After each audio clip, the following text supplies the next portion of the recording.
Okay, good evening, and welcome to the March 2026 Orange Board of Selectmen meeting. Mr. Shanley is joining us, hopefully momentarily, but I've been told that he is joining us. He is. In the event of an good evening, Father. In the event of an emergency, the stairway that everybody probably came down there would be your first means of exit. If for some reason that were blocked, you would knock over the fire marshal and go out the hallway down the back, which would lead you to the parking lot by the firehouse, or up the stairs through the double doors and out to the front, which would put you out on Orange Center Road. And since the fire marshal is in the room, we want to make sure that we do follow those rules. With that said, please rise for the Pledge of Allegiance. I pledge allegiance to the flag of the United States of America and to the republic for which it stands, one nation, under God, indivisible, with liberty and justice for all.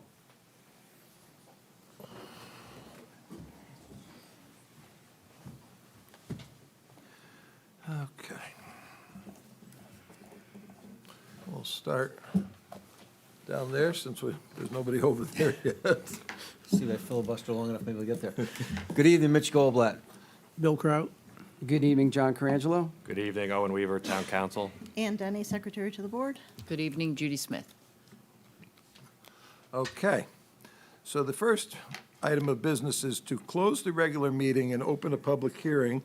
And that public hearing is going to be to consider and act on request to approve an agreement of finance a new fire truck that will be maintained by the Orange Volunteer Fire Association. And I know that we have quite a few members and board supporters and the chief in the room. So is there a motion to close the regular meeting and open the public hearing? Motion's made and seconded. All those in favor? Aye. Opposed? Abstain? Unanimous. Very good. Chief, would you like to come up and explain to the public? Remember, you are on TV. Mr. Shanley, we just started the public hearing for the fire truck financing.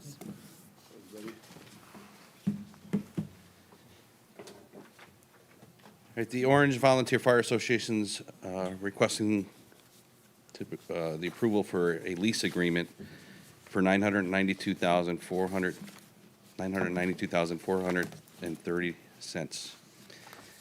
We've used Community Leasing Partners as a financial group to make these purchases for the last 4 apparatus for the fire department. And this group is expertise and their services is for the municipalities, volunteer fire departments, and nonprofit organizations to make purchases for equipment and buildings. The interest rate on this loan will be 5.58%. There'll be 20 biannual payments of $63,586.84 with no prepayment penalties. We have paid off trucks in the past in advance. And the monies raised by our fundraising events will be used to make the payments for the apparatus. We had a committee that worked for 2 years to develop the specifications to fit the needs of the community and to our response protocols. And in April 25, we signed a contract with New England Fire Apparatus in North Haven, Connecticut to make the purchase. It'll be a 100-foot Smeel mid-mount platform, and the total cost of the actual project is $2,089,518. It's scheduled to be delivered in 2027. Initially, it was the fall of 27, but they called me, and it's actually going to be a little bit earlier. It'll be the spring of 27 right now. The agreement included a $75,000 trade-in of the current 100-foot aerial mount that we have that's approaching 30 years of age, and a prepayment that we already paid for the chassis of $733,000, which gave us a credit of $14,330 off the overall cost as well. We're going to make our payment upon the delivery of the truck of $349,787.70 because the maximum amount you can borrow from Community Leasing Partners is $1 million. Okay, so with that explanation, what's the matter? Can I ask a question? Sure. The amount you gave me that was in the paperwork. Right. Was like a $2 million figure. Yeah, $2,089,518. Yeah. That's the actual cost. It's the gross number. That's the gross number. We're receiving $75,000 trade-in on the aerial. And then we made a prepayment. So making the prepayment for the chassis, we do that typically when we buy apparatus because it saves us In this case, it saved us $14,330 in the overall cost because they don't have to pay property taxes for the chassis as it's being built, because we own it while it's sitting at the factory and we're tax exempt. So we make a prepayment on the chassis. Okay? Yeah, I just All want right. to make sure All I right. you sign the right amount. Yeah. I can leave you this. No, that's all right. Questions for the chief from the table first? Does anybody have any? We've done these before. We feel they're pretty good for it. They're in their 101st year of operation in the town of Orange. They had their installation of officers last night, and Chief Dumas is going to remain Chief Dumas for another term. Be careful what you wish for. 2 more years. Congratulations to everybody. Both Mitch and I attended last night their installation dinner. Are there any questions from the public regarding this fire truck? Seeing none? Okay, we have to then close the public hearing, and then we would take a vote on, Motion to approve, to close the no, public close the hearing. public hearing. Okay. Motion is made and seconded. All those in favor? Aye. Oppose? Abstain? Unanimous? Okay, is there a motion to support the Orange Volunteer Fire Association, Inc. in their endeavor to finance this fire truck through Community Leasing Partners? I think that's what it is. Yep, Yeah. motion approved as stated. Okay. Motion's made and seconded. All those in favor? Opposed? Unanimous. That's the way to spend $2 million in a blink. Well, it's something that's quite interesting. We had a lot of discussion last year, the fire department and the town officers. We had to come up and solve some problems and stuff. And being an old school person who had climbed a ladder and all, I'm like, why do you need this? And how is this different than from what we have? And something that came out very interesting that I hadn't thought of, houses with solar arrays on the roofs. How does a fireman step on a solar array on a roof? You can't, or you'll slide off it and end up on the ground real fast.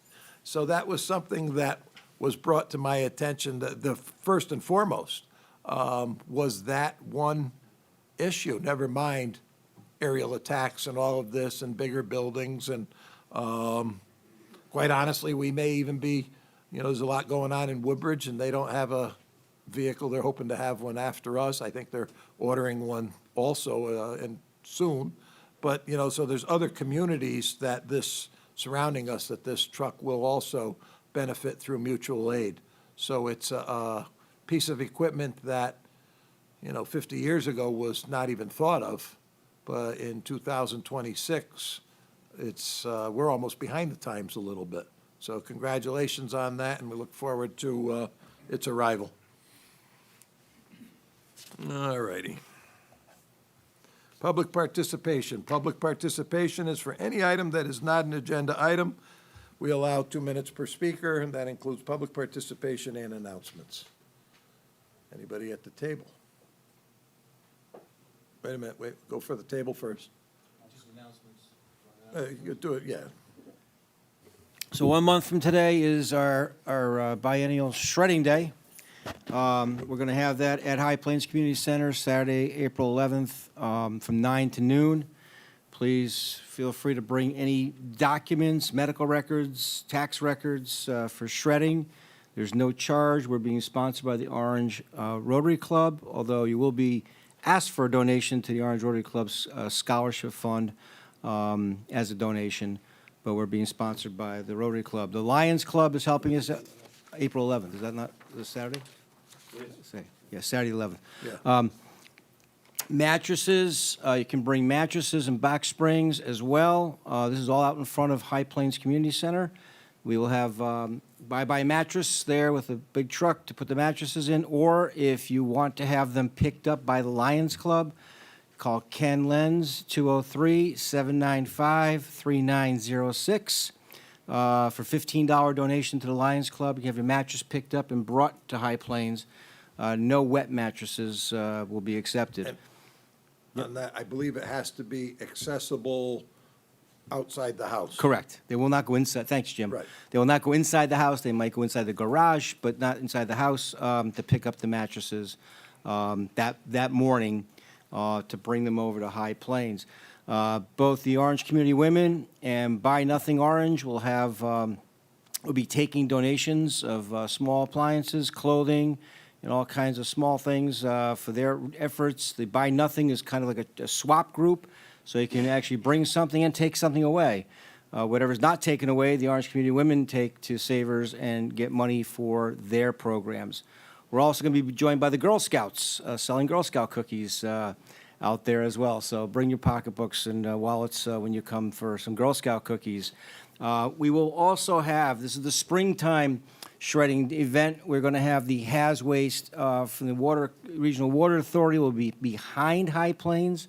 You'll go down Tribute Trail, I believe it is, all the way down the back to the Cousin Creole Rotary Pavilion area, and they'll be set up there to pick up your Has Waste. You do not have to get out of your car. Just pop the trunk. They will take everything for you. We ask that you do register ahead of time, and there should be a link. We have the link up yet? It may not be ready yet. In 2 weeks before, is it ready? Do we know? You're looking at me like you're not sure either. No, because I think you can go on your page. Okay. The town page. Town page, our page. So if you Should- want an alert, I'll put Yeah, we'll make sure it's up first. And so we'll have that as well for people bringing household hazardous waste to get disposed of properly. And we encourage everybody to do all of those things April 11th. We appreciate it. The one thing that was not taking place April 11th this time is going to be the drug take-back. That is worked in conjunction with the Alcohol Committee and the Orange Police and CERT. That's going to be April 25th out in front of High Plains. And the one extra thing we have this time, as well as we will be taking your electronics, whether it's computers, printers, cell phones, laptops, will be taken free of charge with our new vendor, Take-Two. Will be there to collect those. So if you have those and you want to dispose of them, you can always bring them to the transfer station, but by bringing them to our shredding event, you'll know it's being handled right there and being taken care of and disposed of properly. Thank you very much. Any questions? Your former electronics scrapper Yeah.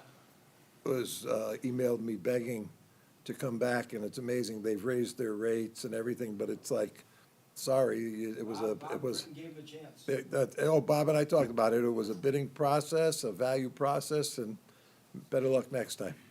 Jim, I'll say one other thing. We haven't really experienced Take-Two yet because they were just getting started, but I was more encouraged by their very much willingness to accept the fluorescent bulbs and the batteries at the transfer station. They're going to help us with some signage down there as well. And plus, offering to come to the, we're not going to get paid for anything that's collected at the shredding day, but they will take it from people that day, and we're excited to have them participate. Remember to plug textiles also. We get paid for base. Right, we do, yeah. The textiles, you can bring to Orange Community Women, but all year long, bring textiles. There's 4 different locations in town. The transfer station has 2 bins set up. There's 1 bin set near the upper pavilion at High Plains, one also at the Case Memorial Library, between the library and the OV&A building. And the last one is just behind, between the police station and the Public Works, a little alcove area there, parking area. They're white bins. They have the town seal on them. If you put your textiles, and that includes any shoes and pocketbooks and things like that as well. It does not have to be in great condition, but it does have to be non-soil, not oily, but they'll take everything, and we get 15 cents a pound. The town gets money back for those, working with Bay State Textiles for those. Thanks. Anybody else for public participation?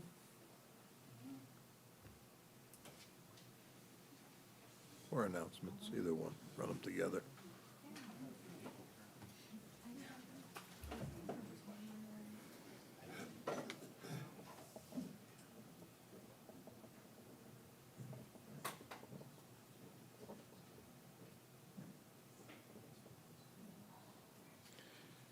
Hi, Frank Esposito, 29 Andrew Lane, Orange. Just want to make a couple of points. I know you guys are working heavily on the solicitation policy. I know it's moving up the ladder, and thank you. It's important to have that in place because, you know, everyone thinks like what happened out in Arizona can't happen here. It's a remote area in Arizona, so solicitation probably wasn't big in that area. But knowing who's walking our streets, who's knocking on our doors is very important. We've had, again, I'm a retired police officer. In my tenure here, we've had a couple of homicides. They, as tragic as they all are, they weren't any real whodunits because it's basically family member versus family member. Somebody's holding a bloody bat. Hey, I did it. She wouldn't give me any money. It's not too hard to solve that. But there is one that is in Orange. I won't mention any details, but it's a 40-year-old one, unsolved to this day. And it was, as I recall it, a disabled elderly man, partially disabled elderly man, was bludgeoned to death in his home in the middle of the night and found the next day. It's still unsolved today. And obviously, much like in Arizona, somebody went into somebody's home in a neighborhood with houses around it, in front of it, and beside it, and left. And as I stand here today, I was involved in it preliminary in the investigation, the first call. It's still open. So it can happen anywhere, and if people are knocking on doors, I bet the people out in Arizona, if a solicitor could have come forward with information around the Guthrie home, law enforcement would love to have it. Real quick, I don't want to violate your agenda. My technical staff at home, which is my kids, gave me this as I was going out the door, so I was going to make these points in open session. Real quick, I know you're considering a contractor tonight and looking for these cameras and traffic devices, and I know Flauk is a front runner. Windsor was much far ahead than Orange in terms of getting this up and running in revenue, which was fodder during the campaign debate here. But that has been stalled because Flauk and probably all the other ones, I could stop if you want me to, has settings beyond just going through a red light or picking up your plate, and it was actually accessing people's personal banking accounts. So when you guys deliberate on these things, I would just appreciate it, as I'm sure everybody else will, to keep it in mind. And I had one other point, but I'll leave it because I'm already over. So thank you Okay, for your time very and good. thank you for your service. Okay. Yes, sir. How you doing? Good evening, everybody. Mike Dolan. Everybody at home, hello. I am a resident of this esteemed town. I'm also director of fundraising over at Orange Little League, and just something I want to bring up and, you know, a future agenda item. Not as of right now. I want to first off thank everybody that was involved with the improvements at Roach Field and approving them and having them done. We thank you sincerely. As a coach and as a guy who does the fundraising for the league, we're limited with funds. So, you know, so I come here tonight just to bring up future renovations that have to be completed. We've spoke with Parks and Recs and gotten some numbers for work that has to be done, specifically with Stanky Field. We're going to be seeking money, roughly around $27,000 for infield work renovation similar to Roach Field, and an additional $15,000 roughly for clay, so the grading could be completed. Most of you, I don't know if you've been to the fields recently, but I'm one of the guys that volunteers and usually goes and blows and cleans up and helps out. Adam, the board members, the parents were out there with blowers and rakes getting it done. I've been researching some grants for Orange Little League for the field work. So tentatively, you know, if we could get this on the agenda to get it approved. If we don't need it, we don't need it, great. If we can get the grants, great. But I just want to keep it in your minds so that we can get this done because, you know, everybody moves to this town. We hear about it all the time, the schools. But the children go to the schools and they participate in the youth sports. I don't want to see all the youth sports being offset by these companies that are coming in and taking over, like we've seen in West Haven. So I just want to keep that in your mind. I look forward to seeing everyone out there in the bleachers and on our team. Thank you. Thank you, sir. Okay. Anybody else for public participate? Yes. Why are they laughing at you, Jason? And they must know it.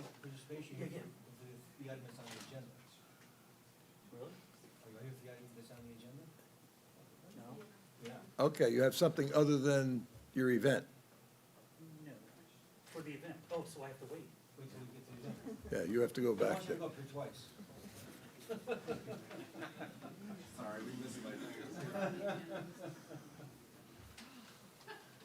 sorry, my fault.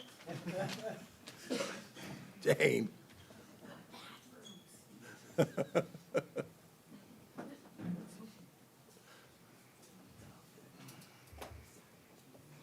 Good evening, Dan Fitzmaurice, 831 College Road. First, I'd like to take a moment of silence together to recognize the civilians and military service members who've already lost their lives in the United States war with Iran. Thank you. But tonight I wanted to express my disappointment or confusion that the Fred Wolf Park Master Plan is not on the agenda for this board tonight. A committee of residents and town staff has spent a really great amount of time developing that plan, which was approved last October 22nd. It has a really thoughtful roadmap that I hope a lot of folks have seen for improving one of our town's most treasured open spaces. It, in fact, is about to be soccer and lacrosse season right around the corner. And since then, the plan has moved pretty well through the appropriate steps. This Board of Selectmen reviewed it on January 14th and referred it to the Planning and Zoning Commission. I appreciate how quickly they acted, and they gave it a positive review on February 3rd. So in other words, the planning work is done, the boards have weighed in, so we're waiting for you all. And we have been here before. The last master plan for Fred Wolf Park was completed in 2013, but was never implemented. And as a result, all of the progress that was in there was limited, and when improvements did happen, they were often not aligned with that plan. And that's exactly why I think it's so important that this plan not sit on the shelf any longer. In fact, there is an item on tonight's agenda, which I'm not addressing, concerning land at Fred Wolf Park. So this raises a question about process. Shouldn't this Board of Selectmen approve the master plan for Fred Wolf Park, which is meant to guide decisions about that park before making any decisions about this land? And I also think it matters because we're in the middle of the town budget process. There are a lot of grants that are out there that we should be considering if we want to move forward with this strategically and cost effectively to make this the most incredible park it can be. I think we've got to start right now. Thank you. Is there anybody else? Will there be time to speak later on the email policy? That's an agenda item, yes. Okay. You already sent in 2 emails, though, so we kind of got your point on it already. You may have, but not everybody else did. And I was encouraged to come speak about it. Of course you were. It'll be an agenda item, Okay, I have something else to talk about then first. okay?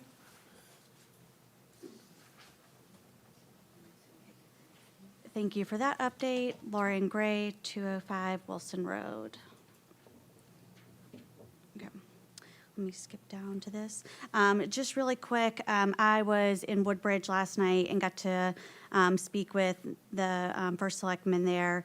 And I've been talking to a couple of other first select people and mayors around the state as a part of my job. And I did learn something I wanted to share with everybody. I want to talk about the importance of showing up for opportunities for Orange. I understand that unfortunately our first selectman did not attend a recent meeting with Rosa DeLauro where she talked about funding opportunities. And there was no one representing Orange at the Connecticut Conference of Municipalities this week. These are really important bipartisan gatherings where opportunities for leaders are presented from all parties to connect, learn about resources, and advocate for their communities. Mika was not able to attend one of these, but he did send a representative in his place for one of them.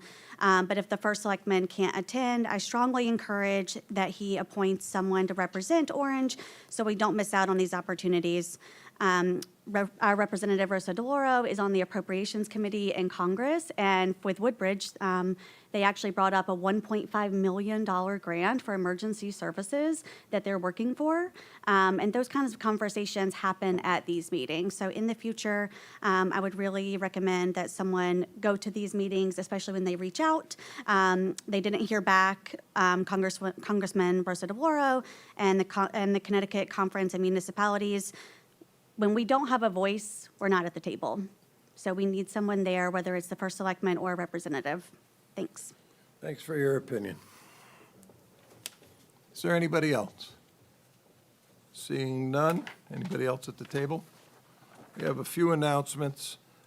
Friday, April 3rd, the town offices will be closed in observance of Good Friday. However, the transfer station will remain open. Of course, all of you know there was much discussion regarding the hockey teams at the Olympics. Orange had a former resident who played on that team who actually made it quite memorable, but both the men's and women's hockey teams did a great job, as well as many, many other athletes with the Olympics. But we congratulate especially Tage, who actually was a tenant in Mrs. Shaw's other home here in town for a couple of years, and probably living in Matt's room is probably why he was such a great hockey person. And the Fergusons from Wonderland to Ice in Bridgeport also, they used to, after hours, he had the key, and he would be down there practicing when many people didn't even know that he was in the building over there. But so that goes way back, but congratulations to all the athletes of the Olympics, but especially those that are from our community is very special.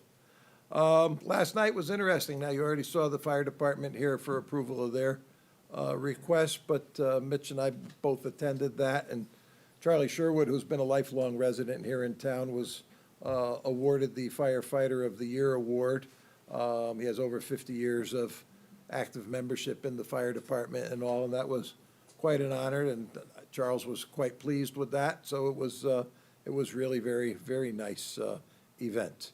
299 birthdays in the last couple of weeks. Doris Knight was the end of February, turned 99, and the other one who was absolutely amazing is Ann Losh. Ann Losh turned 99. She still leads the chair exercises at the senior center, and she still drives herself to the senior center to get to her classes. She's a phenomenal lady. She lives up past the farm, and I'll give you an interesting story on her.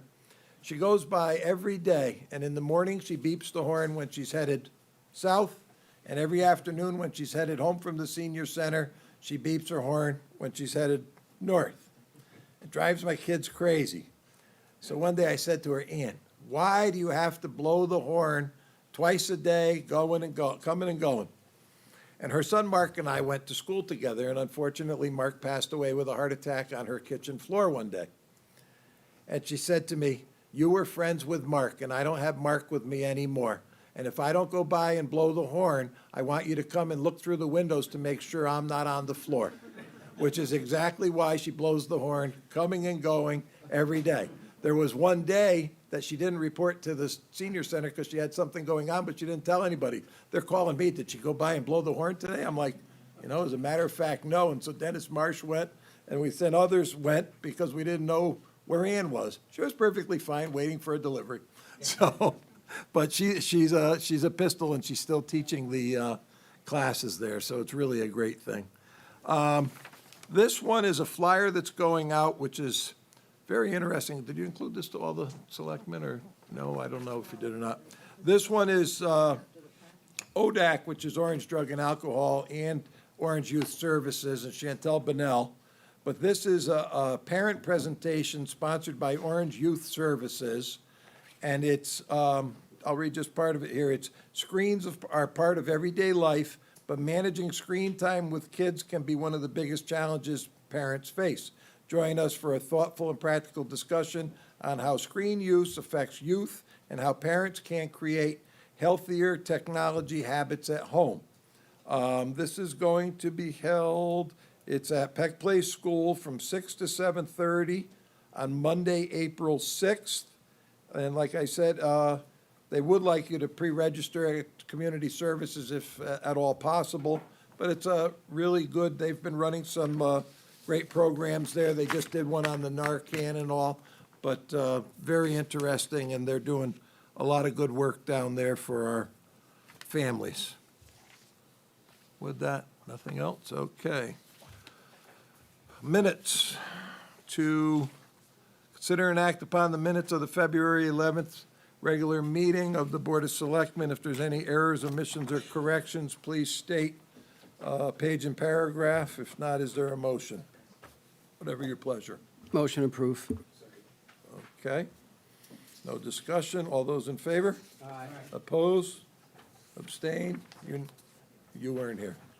Okay, so unanimous minus one. Okay, now, Jason, to consider and act on request to hang a banner to promote the Discovery to Cure Walk being held May 3rd. Judy, Jane, and Jason are here, and they've put him up to be the presenter.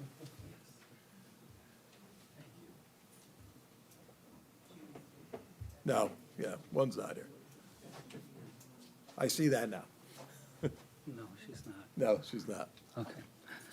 My name is Jason Ornstein, 741 North Greenbrier Drive. I am representing my wife in the Discovery Cure program at the Yale School of Medicine. The town has been very supportive the last few years, allowing us to host the Beverly Levy Walk and Block Party. Last year, you permitted us to hang our banner over Orange Center Road. We would like to be allowed to do it again this year, 2 weeks before our program. This year, our event is Sunday, May 3rd, 2026. Thank you. Okay, and as we'll give them the approval, but it's hinged. There was a bad accident at Carriage Drive and Orange Center Road. They took out both poles, the regular utility pole and our banner pole. We're working with UI to hopefully get a new pole put up there, but it hasn't happened yet. Now that weather's breaking, I do have hopes that we will be able to get it done in time. In the event that it is not up, it will go on the fence in front of the fairgrounds. So you definitely will have your banner. We're just not sure if it's there or there. All right? Okay. Motion's made and seconded. Right? Second. Okay, all those in favor? Opposed? Abstain? Unanimous. Thank you. Yeah, it's a big event in a short window. The amount of people that pack in there for that day, it's incredible, really. They do a great job with that. That's there, and Jane will call me, or Ann. She's gonna get Ann 70 times between now and then, and we will make sure that as best we can, if cold weather is past, you shall have the turlets. Item number 2 is to consider an act, this one I asked Ann, I'm like, really? Consider an act on request to hold the 14th Annual Rotary Club of Orange Thanksgiving Day 5K, yes, I said Thanksgiving Day, 5K and 2-mile walk on November 26, 2026. And waive the rental fees for High Plains Community Center and to hang the banner over Orange Center Road. Again, the same thing with the banner. It's one or the other. This has become a regular, actually a large event. Last year they had like 800 participants for this, as I recall off the top of my head. So is there a motion to be made So on this moved. one? Second. Okay, motion is made in second. Any discussions? Seeing none. All those in favor? Aye. Opposed? Abstained? Unanimous. Okay, item number 3. You have a packet of paper there. Yeah, this one. Item number 3 is to consider and act on proposed request for proposals for automated traffic enforcement safety device systems. This was driven, I brought this up, Mitch and I mentioned it back and forth 2 months ago, I think. West Haven had actually gone out to bid for a vendor for this particular item and all, and so we've talked about it with town attorney, and I'm gonna leave this one to Attorney Weaver to discuss. Right, so I prepared a memo for everybody's consideration and a proposed RFP. As Jim said, West Haven put out an RFP. Other municipalities have also done an RFP to select their vendor. As you may recall, under the Public Act and the ordinance that this board adopted, you are authorized to enter into an agreement with a vendor to design, install, operate, maintain, or a combination thereof, the automated traffic enforcement safety devices. And under the charter, or excuse me, the town code, the preference is for solicitation of bids for anything that's over $5,000. This board does have the discretion to waive that, but I have prepared an RFP, as I said, to solicit bids for a comprehensive plan for the implementation of the automated traffic cameras. Nuts to bolts, start to finish, the bid calls for the vendor to help develop the comprehensive traffic safety study, which is it's the next step, and then ultimately help implement the program should the state DOT approve the comprehensive safety traffic study. So it's lengthy, I apologize. The way I set it up was setting forth every aspect of the contract that we're looking the vendor to provide. And then in terms of evaluation, and this is up to the board's discretion, you could say you'd prefer a different method, but I've proposed an evaluation committee that this board would pick to grade the proposals that come in, and then ultimately present the evaluation committee's finalists to this board. You could potentially do interviews if you'd like, but ultimately this board would approve the contract. So I'm happy to answer any questions. Mitch? Oh, and thank you very much. It is quite comprehensive, and I've noticed there's information in here that does, because I know this is a concern of a lot of people, that, and correct me if I'm wrong, that the information that is garnered by all this is kept to the town of Orange and will not be disclosed unless the town of Orange allows it to be. Am I correct in that? Right, I mean, there's some, it'd have to be disclosed if you have a citation. No, but, yeah. that's not what I meant. I mean, outside of. Correct, Yeah. yeah, I mean, I put in, safety protocols that should be part of the bid proposal for us to consider. So you can evaluate the vendors in terms of how they'll protect information that's gathered through the cameras. The second question and last question I have is, you just touched on this. So we're going to add this proposal, whoever's awarded this proposal, actually do the traffic study, will do the study. It's not going to be the Orange Police Department that does the study. They're going to be in charge of putting together the study and then bringing it to us as well to determine the best locations, and that comes later, I guess, as to where it's going to be implemented? Right, well, I think it depends on how the vendor or the vendors, what proposals they make. Okay. I think they would work in conjunction with the police department. I know the chief is anticipating working with the winning bidder. Yep. But, one could come back and say, we can do it ourselves. We'll see what they propose. That'll be in whatever we receive. And there will be an evaluation committee put together that'll be part of this board, somebody from this board and police, and Yes. you'll probably get to see it and a few others. So, with that, any other questions? Anybody in the audience on this? No? Yeah? You have to come up here.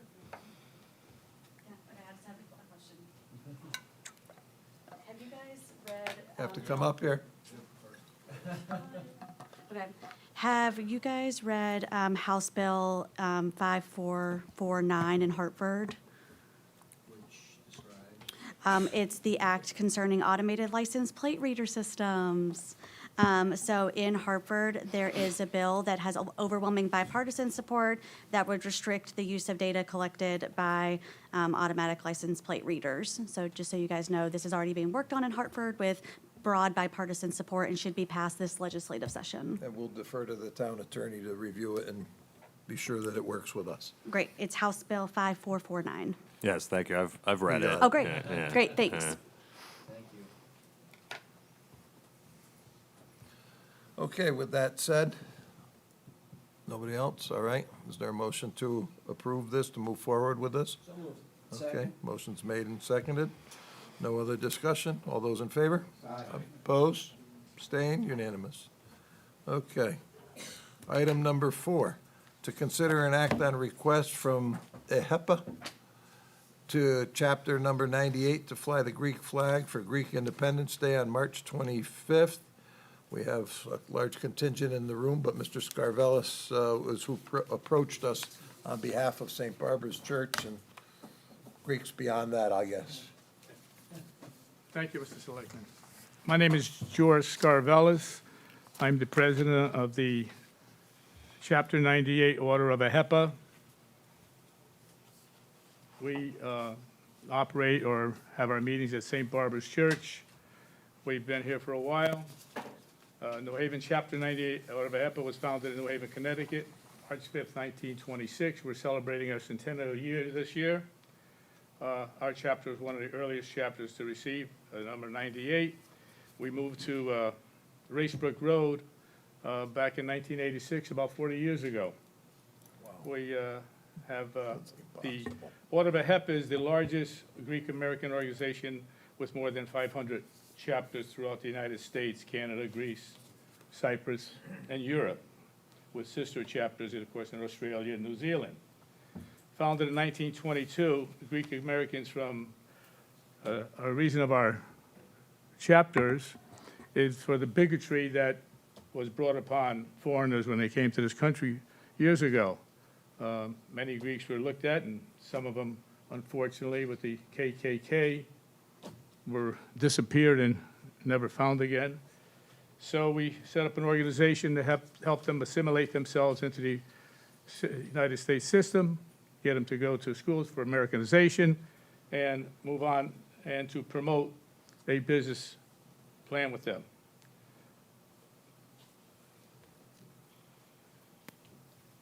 We have a statement. Our mission statement is to promote Hellenism, philanthropy, education, civic responsibility, and family and individual excellence. The jewel of the HEPA is its senior living program. We have more than 5,000 units of housing, elderly housing in the United States. It's premier elderly housing. And we also have scholarship programs that give out more than $3 million a year in scholarships. And of course, HEPA maintains its office in Washington, D.C. At the present time, on Greek Independence Day, which is March 25th, we of course have a flag flying at the Capitol. It is not an everyday proclamation that are given by a lot of mayors of towns. The state of Connecticut officially mandates that the state of Connecticut, in recognition of this important occasion and tribute to the Greek people and their unwavering devotion to liberty and self-determination, the governor of the state declares that March 25th as Greek Independence Day, and it has to be celebrated and shall be celebrated at the Capitol on March 25th or another place as designated by the governor. To further enhance that, Act number 9684 states, the governor shall proclaim the March 25th of each year the day of Greek celebration and Greek Independence Day to the ancestry, the culture, and to the great contribution that they have made to this country. Suitable exercises shall be held in the state capitol and elsewhere as designated by the governor. I participate yearly with New Britain, Bristol, Middletown, and of course Hartford does theirs there, and Southington. And at each one of these towns, we raise the Greek flag. The selectman or the mayor or the town manager will say a few words in recognition.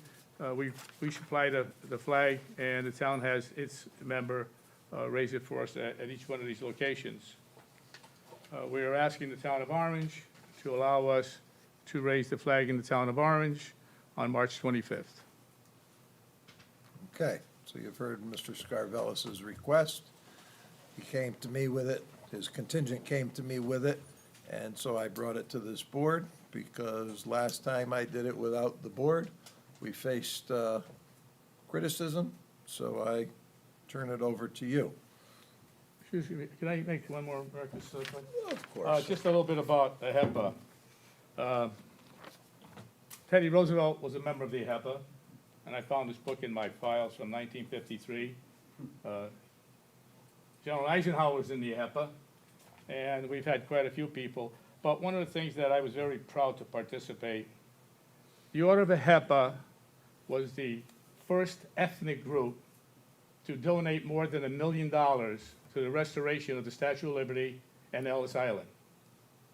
As a matter of fact, we were so proud of it, and they worked with us that Iacocca shut down Ellis Island for one night, brought in 500 people that were part of that fundraiser and that restoration program, and we had a dinner on the United States, and we all got medals. Mine had my father's name etched on the back of it as when he came through Ellis Island.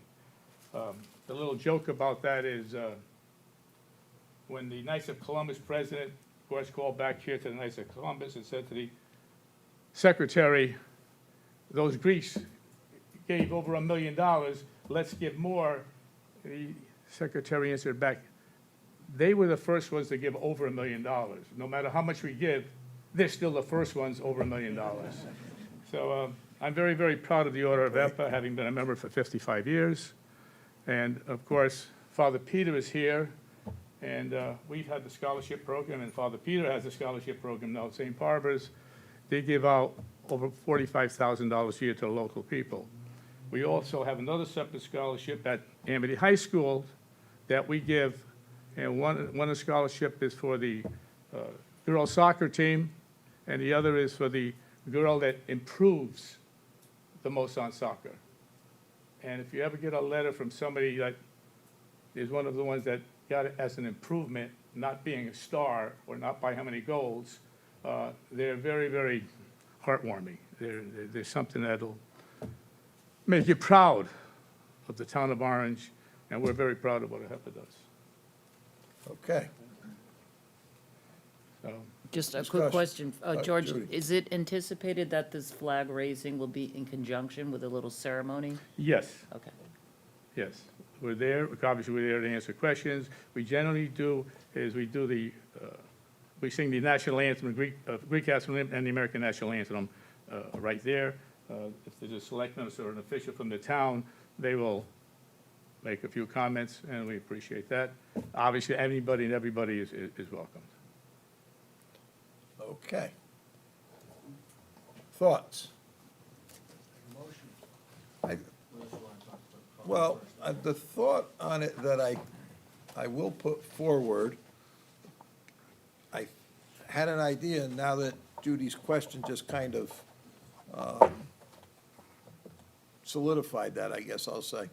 And I'm gonna think about the fairgrounds flagpole again, for the reason that if they're gonna have a ceremony and all with this, there's electricity there, the gazebo is there, speakers would be elevated, participants, people that came on behalf of it could be on the grounds there.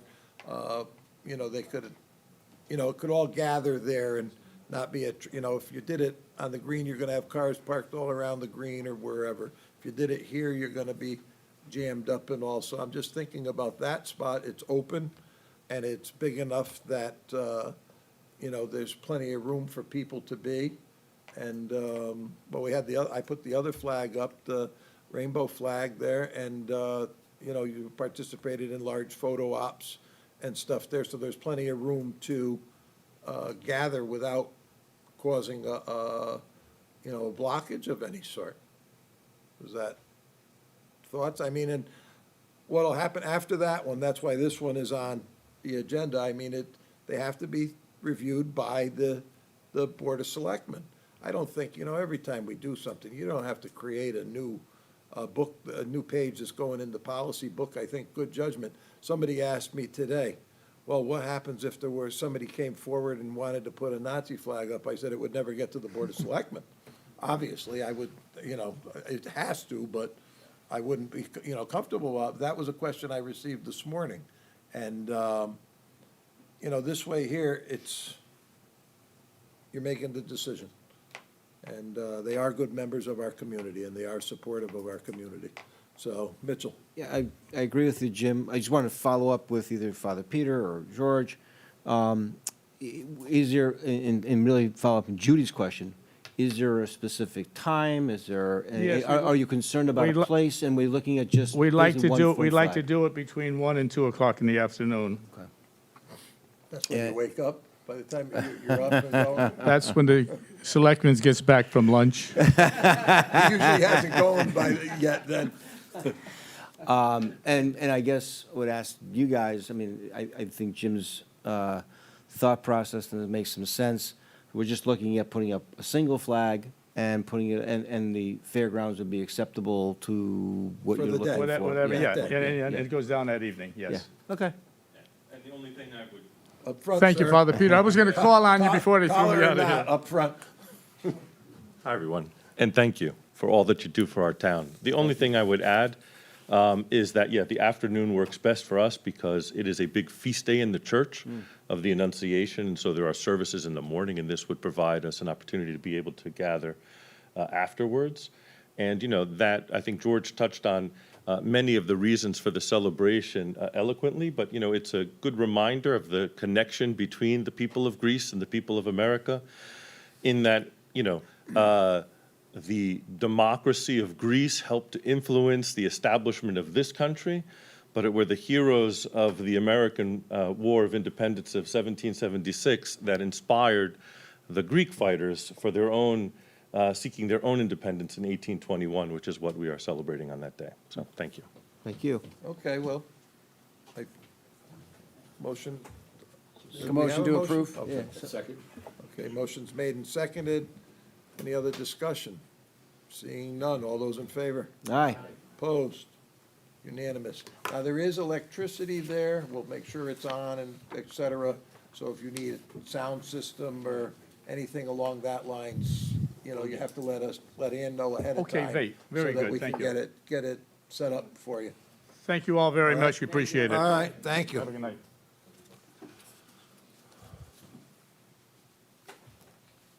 I see my two friends back there in the back row. Guys. Okay. Item number 5 is to consider an act on the request to approve renewal license agreement for rental of farm field Fred Wolf Park. Anybody to speak on it? Come on, Tom, I know you're first.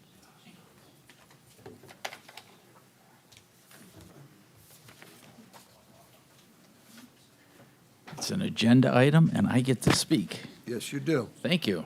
Sometimes that doesn't happen, but we are today. Tom Paisano, 523 Fairway Road, Orange, Connecticut.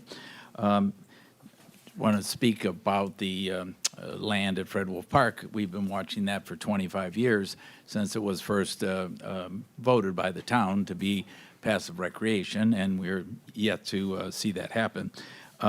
We have some progress. We have a lot of progress. People, complained a little bit about it, but we spent $27,000 on a safety plan, and we did get 22 concrete blocks put out there, which has been of some help. I also put reflector cones on it at night so we don't hit them, because we have some kids playing at night. We also spend $134,000 on a master plan, and I suppose, I've been told next month, my mother had a Italian saying, "Nemana Medino," tomorrow never comes, and I think that's what's going to happen to Fred Wolf Park plan. I was such an advocate of the 2014 plan. Me and Jim totally disagree on that one, but that was a great plan. It had some scheduling in there, and I pushed for years. I bet it's been 6 years, Jim, 6, 8, 10, maybe you guys have been.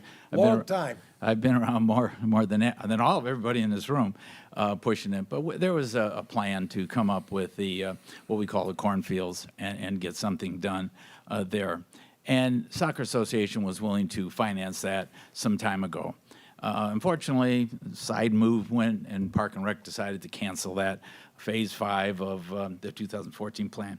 Neither here nor there. But since we have spent that kind of money, I'm proposing to let me lease that land personally and cultivate it, farm it, and I'll pay $1,500, and maybe after 10 years, we can get some of this $134,000 back that we paid, if that's all we're gonna do is farm it. So if our plan is to put 22 concrete blocks there and put a cornfield out there, I don't think that's a progress that needs to be done. So I guess I'm asking two questions. Why can't I be allowed to bid on this? I've been asking year after year. I was told I didn't have a license. I was told a number of things. However, I'm a resident in the town of Orange, and I'm totally capable. Like Jim, I have a lot of friends. I know he has friends, obviously. That's what we're trying to achieve tonight, is to get a farm contract out here. But I have a lot of friends also, and we could develop that land, and I will guarantee you that if I get the lease, that I will automatically and pay for a second way in. When we first started, everybody in this room knew, well, not everybody, some of you guys weren't here, first started, the main objective was to get additional entrances for safety at Fred Wolf Park. We bitched about it, we talked about it, and finally we got a committee, thank God. Jim allowed that, we had a committee, and then the committee went after safety. 3 years go by, 4 years. I'm 76 today, so my birthday. birthday. Thank you. I could use a contract. I will bring the check tomorrow. So this land needs to either pay us back or let us process it. But for sure, we need another way into Fred Wolf Park. And to say we'll just go another year, I know everyone's going to tell me. Everyone does answer their emails to me properly. No one's ever said anything about this committee. I'll talk about that in the next agenda item. It's all been correct, so we need to talk about that here. We need to find a way to develop a plan that land pays back. Because I'll tell you one thing for sure, when those propane guns go off, all summer long and all fall, after you guys allow this farmer to plant again, I'll be reminding the kids on a daily basis, that's what your selectmen thought of you. That's what the town thinks of you. The crow guns go off and we're protecting crop. I'm glad that I'll go out there and protect the crop. Just give me the license to do that. And I really think this license, I also know that there's 5 other pieces in town. There's a lot of land, and we've had some change of family members on some of the farmland. Plenty of land that we're not trying to, encapsulate this land just for, by the way, it's not for soccer. I'm going to Park and Rec for right now for football. They have a big need. They have a large group. They're arguing with each other. We're helping them. Everybody looks at Tom Paisano and think I'm just soccer. We're the ones that brought lacrosse there. We're the ones that brought Fred Wolf there originally. And that was before Mitch and before Bob Souza and even before Dottie Berger was here. Our dream was to do more with this land. It was supposed to be a high school, I'll remind you again. And that's, of course, it didn't go that way because we had some forethought. But it's not ever, was ever thought to be continued farmed. It was only allowed to be farmed by Skip Clark, myself, Joe Limbo, everybody that was on a board, because there were crops in the field. The vote on our meeting, I have the minutes, were to come in through Meeting House Road. That was the only road in. The only reason that Hollow Road was done because Abdul was going bankrupt on his property. We had a road put in. I got approval for a driveway. That's all it was, and a water line that came in from the volunteer fire department, actually. And we brought that in. It was a temporary road, folks. That wasn't the way the road should come in. So I'm begging you to either give me the lease, I'll take care of it, and start that land going the right direction for the kids. If not, fine, let's get the money, let's pay back, because I'm in doubt right now that this master plan is going to be done, because it's been thrown under the bus several times. And I'm going to be 70, I'm 76 today. Do you think I got another 25 years? Of course not. So I'm not waiting another 25 years. So thank you for listening. Okay. Is there anybody else? Seeing none. The leasing of this piece of land, 1 year at a time, has absolutely zero impact as we move forward on Wolf Park. We sat here last month, I think, maybe it was 2 months ago already, and heard the representative from B&L give his plan of attack on development of this parcel. And the first thing that they are encouraging is the revamping of the entrance off of Oak View and clearing that piece of land from where we had stopped before, and everything opposite the parking of the playground towards the east, I'm gonna say, with a road, that driveway that comes in off of Oak View and in and around to the lacrosse area and up the entire side of the lacrosse fields, where there will be some detention basins that have to be installed. And there was, as I recall on their plan, tennis, pickleball, and basketball potentials for the future. John, is that, I think? And that was what Dominic said is that phase. There will be an entry eventually off of Meeting House Lane. There's some things that need to be addressed there to make it work properly. No mapping or engineering has been done for that yet. This is a permit to use the field for the season to grow corn. There is no plan that is holding up, because if they need to leave the front 50 or 60 feet vacant so that the engineers could map out their route, that would happen. But that is not in the first piece that B&L had planned. B&L laid it out, I thought, very clearly and very succinctly. And all of you were sitting at the table. And, you know, we've been listening to this. I've been listening to accusations and comments made and comments about me, comments about this board. That's not the fact. There were problems with that first plan that wouldn't work. Mr. Pisano disagrees with some of those comments on that. That's his privilege. But unfortunately, that's the way it has to go. And this will be developed in the manner as B&L is recommending. And that roadway that's going to come in over there will be a big help. But it also requires a lot of infrastructure to get it in there and alongside the soccer area, because there's wetlands and other things that need to be addressed there. And as you recall, there's the possibility, well, likelihood, I'm going to say, of a redevelopment of the soccer fields at that property. You heard the engineer talk about that they need to be redone, relaid out, and redone for the good of all. He also talked about, which at times I've heard, I thought Tom was in favor of, and then I've seen Tom explosive over, the town taking over the soccer program with time. He's 76 years old. He won't be here in another 25 years, so we need to start planning for that. So that I heard at the discussions. I have stayed out of this discussion process right along, and I've let John and PJ handle it. But that's where we are at the moment, and this has no impact on what B&L presented to us that showed on this screen. It's a one-year lease for corn there, and if I need to have them leave the front 60 feet or whatever it may be off the stone wall vacant, so be it, because that's what was proposed by B&L, not Jim Zioli. Jim Zioli has not proposed one thing in this plan. Nothing. Questions? Yes, Mitchell. Thank you, Jim, for the history. And I'm encouraged by the fact that, because I've been one of those who's been critical of this in the past, I'm encouraged by the fact that this is a one-year lease. Last year was a one-year lease. I know, and I'm encouraged that we remained it as a one-year lease because of the volatility of the situation. But there's no doubt that the proposal that we saw from BL is not going to touch this piece of property probably for the next couple of years at a minimum.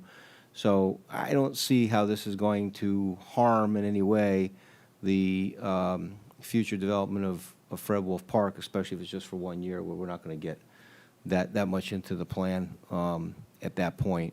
And I like the fact that we, do take taking another look at this each year, just to see where we're at. The only question I do have about the lease itself is the fact that, and Tom brought this up, we've had other parcels where we were able to either get an agreement from the leasee or an understanding what was being grown, that the crop cannons would not be used. Is this one where they would be expected to be used? It says hay and or other crops, so I don't know what. They've used very little propane cannon in the last 2 years. They've bought electronic screech devices, which if you go over there, you'll hear them. Okay. Sounds like birds in distress. They have implemented, I don't know, these giant, I call them seeing eye beach balls that they have suspended above, and reflective ribbons and all on the property. They have mostly eliminated bird guns. A lot of them have. And in speaking to Mr. Hine about this, he's not sure if they're gonna put how much sweet corn down there. They may put some, but it's more likely that they will be planting cattle feed corn down there because they are short this year, and they hope they make it to the pasture season for livestock feed. And so they grow cow corn on the field on Racebrook Road that we lease them, and they are very likely gonna put cattle corn in a lot of this parcel too, as far as what I was told. So your opinion then, and I trust that you understand this better than probably anybody at this table, would it be possible to amend the agreement that the propane cannon part of it not be used in this 1 year? I think that would help resolve some of the We could issues. probably come up with a reasonable substitute. Okay, I'll trust you Yeah. on that then. I mean, Yeah. I think that would help, aside from, I understand Tom's major objections, but aside from that, we have heard people disturbed by the propane cannons, and Yeah. if there's a way to, alleviate that, I think that would help a long way in making this a smoother operation. No, a lot of the farms have moved away from that and are trying other things. There's actually it's expensive, we use it. It's a spray made from fermented grape products from the wine production industry. And you spray that on, you start spraying that when the silk just starts to appear on your corn stalks. And you have to spray that about every 14 days, depending on the weather. So it's usually 3 applications, because from the time corn silk's on the stalk to harvest is generally about 21 to 28 days. So it's sometimes 3 applications of it, and it is expensive, but we use it and it does work. It's a deterrent that we've tried, and we use the beach balls and the reflective tape and all. We still have guns when we need them, but mostly we've been implementing these other sprays. And those sprays don't affect the product which you eat, because it only goes on the outside greens of the plants. So it's a more environmentally friendly way to do it. So with that said, we can work on that. I'm sure it wouldn't be a problem.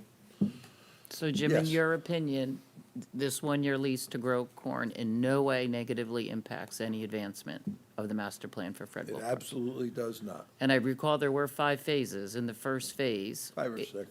Is, But this- was Oak View area versus where the corn goes was a later phase in the process. Right, Okay. and the roadway, this roadway, off of Little Peck Lane, will be sooner than later.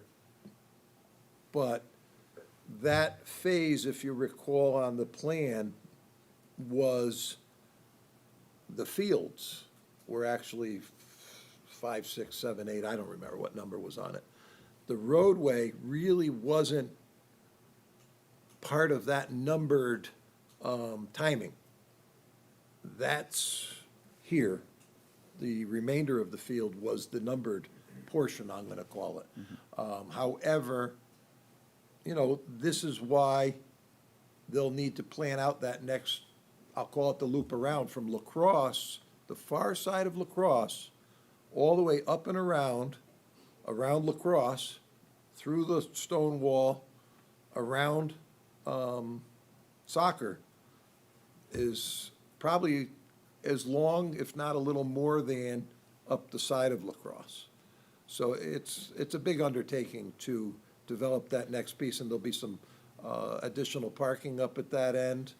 They listened to the requests for that and all, and then the next piece of it would be coming from that far corner down the other side of soccer towards the existing parking area. There's some wetland issues and stuff along the edge there that have to be addressed one way or another to get through that area, which is part of the configuration possibly of the fields that are currently there. So that's how I understood it from our presentation last month. Sure, why not? I know, Wait. Tom Paisano, 523 Fairway Road. Despite my offer, which obviously is not being considered here, $1,500 to lease the field, I'd like a yes or no on that before I leave. But I'm also the president of Orange Soccer Association for all these years. Take a close look at these drawings, Jim. They were all over the board as to when they think that road should come in. They told Park and Rec one thing, they told these two guys something else. Take a close look at that plan. They really want that road to be in right away. And so even if you're farming, leave some room, because I'm gonna continue to ask to have that road be brought in. We didn't even discuss, and you guys keep ignoring me. I have 250 kids that play soccer behind Mariel Tracy. We've overgrown. We've got cars all over the place. I can't protect all those kids. They belong at Fred Wolf Park. That was the plan. Somehow Dominic and Derek ignored that. I don't know whether they talked to Park and Rec last or who they talked to last, but somehow they said, oh, we're not considering that. Well, consider it, because that's what we asked for originally.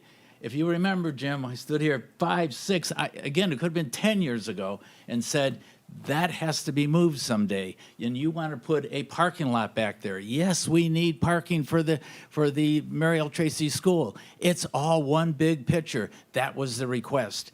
You ever want to talk to Vince Scarpetti? He needs parking. We need to park behind Mariel Tracy. Yes, he wants the kids to have the playground there. Yes, I still want to do the 250 kids that play. Guys, it has to be moved someday. And right now, I'm writing red ink. I had $200,000 for quite a while. We're writing red ink because we're paying $5,000 to fix the Mariel Tracy. We're paying $11,000 for lights. We're paying $17,000 to do all the landscaping and planting because we wear out the fields. And no, it'll never happen that you're going to play football once on a Friday and then soccer. They need dedicated fields. Guys, I've been around fields for 38 years of my life with soccer. You don't play the same sport on both unless you have turf. So if you think you're going to just revamp the fields and wait 10 years and somehow you're going to revamp them, you're not going to revamp them unless you throw 10 grand on top of the 20 million that we estimated this renovation take place. So my answer is, guys, you're never going to do this. So you might as well start now, but look close at the plan that you have and give the kids some room to play, because we've got football kids coming out of the woodwork that need a place. We need only thing we need shortly, after all this conversation, is a football field for Pee Wee and some pickleball courts. It's the only requests I've seen, except I know we got farming requirements, so obviously that superseded any of my requests. So, as the public knows, I've been part of the master plan for over 2.5 years, and we've met with every association in town. The data that was compiled by our engineering firm was from the numbers that were provided by the associations to that firm. So in my opinion, Tom, and respectfully, I think you're off base. They provided a very good plan based upon the numbers of the kids that were using the fields. which included the kids that were at Mary L. Tracy. And the reason why I feel comfortable with saying that is because you were part of the Fred Wolf Park plan because you came to just about every meeting. And you told us what you needed. Okay? So the plan that's in place, which by the way is not even implemented, it's a plan which is going to come back to this board next month to be voted on to approve that plan. I too want this plan for the benefit of the town. I too want to see it grow and that we can enjoy.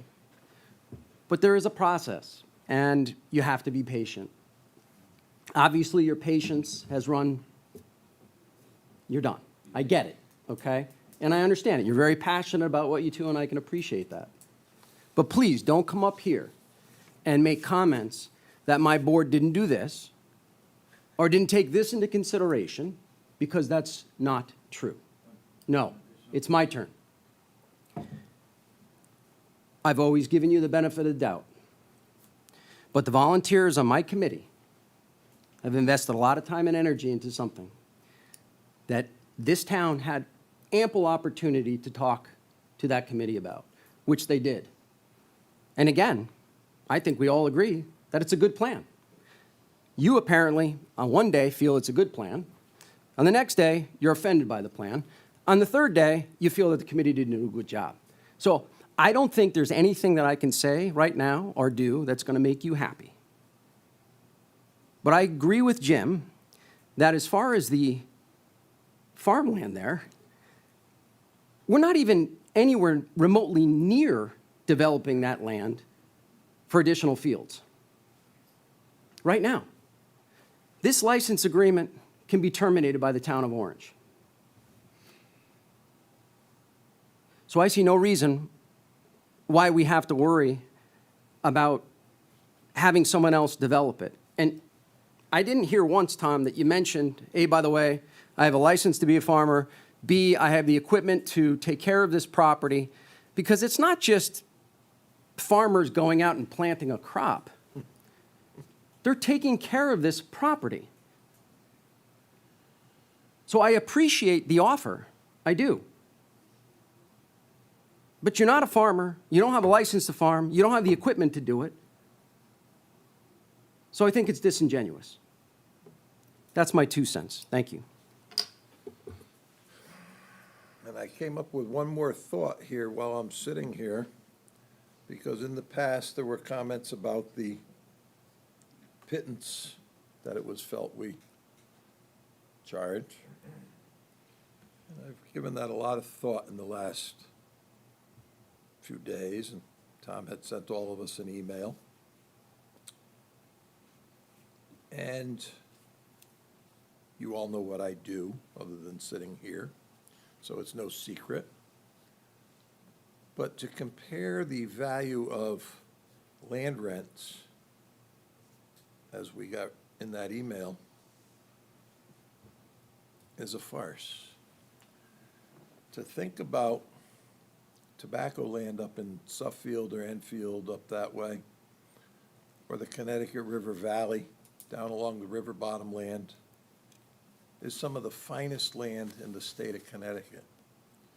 This over here is similar to that because it's a glacial plain that starts all the way, kind of where Orange Center Road and Ridge Road meet, and goes all the way south through the center of town, down the bottom of the hill, through Treat Farm, through Woodruff Road, down through Ridge Road, through Platt Tech. And if you stop and you think about it, it's a glacial plain that travels from there all the way down into Milford. I could draw you the map of it. I know land pretty well. But we've had these comments about this, what we charge. Then I found out Woodbridge doesn't charge at all. I thought that was an interesting concept. They value their farm families over there and what they do, and recognize that they keep land clear and open, keep it from growing to brush and trees and all. Judy, you're the only one at this table. You understand what it is to try to keep land clear, or get more land clear. And the total amount of money that we gather from these 2 or 3 farm families that use this land isn't but a couple $1,000s maybe at best. And if it's really the feeling of some of the uninformed that think that we should be making a lot more money on this land, my opinion is, and I don't rent any of the land, so I can say it, maybe we shouldn't charge for any of the land, and we should recognize these farm families for keeping land open and clear and passable to develop a roadway in off of Meeting House Lane someday, or keeping the land clear and open on Old Grassy Hill Road or Racebrook Road and some of these other parcels, Tyler City Road. Maybe we should waive the fees for all of them. Just my thought. That could be for another day, but, John, I appreciate your comments. I am quite pleased that you recognize what it takes to grow a crop, because it's thousands of dollars in energy, seed, and inputs, and hopes that something comes out of it. And each and every one of us here in this room, and those at home, need to remember, purchasing a little bit of corn or tomatoes or a mum plant or a pumpkin, a Christmas wreath from one of the local farms supports a farm family that's right here in town that pays taxes in this town. And you should remember that, because many in this town do not remember that. And I can speak to that directly. But we're getting off track. So we're on for a license for a piece of land at Fred Wolf Park. Is there a motion on this to yea or nay it? Bill has made a motion to approve. Is there a second? Second. Any other discussion? Hearing none. All those in favor? Aye. Opposed? Abstain? Unanimous. Item number 6, to consider an act on request to approve the tax refunds totaling $6,837.52, and none of us are on the list. I already perused it. Is there a motion to approve? Okay. All right. Item number 7, let's see, what we got. Mitch, did you see the appointment list? You're welcome. I love to torture.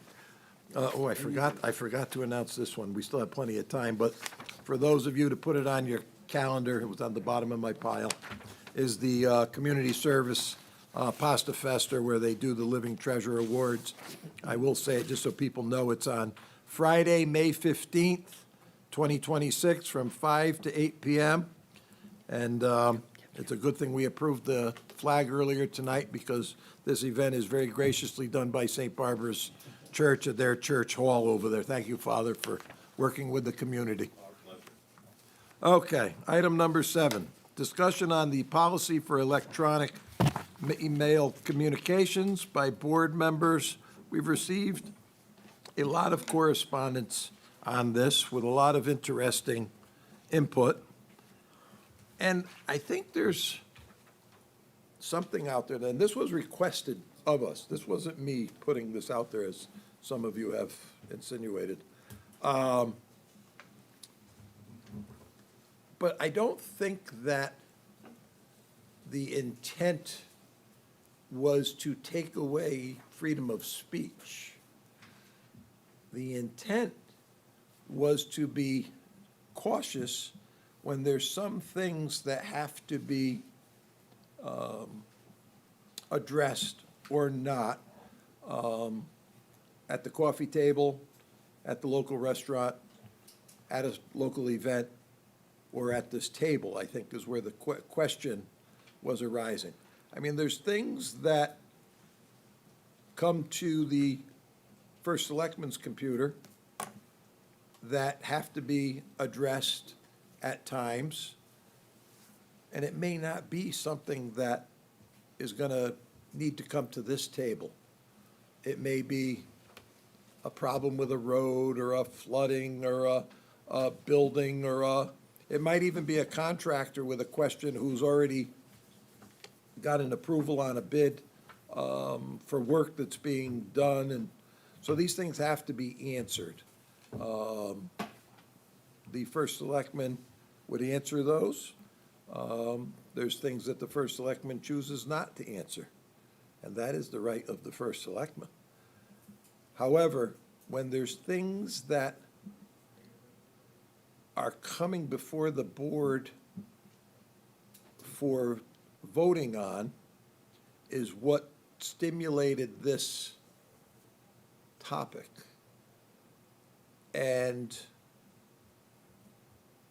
there's reasons for that, because sometimes there are friendship connections or possible contracts or friendship financial connections. There's sometimes things that, it's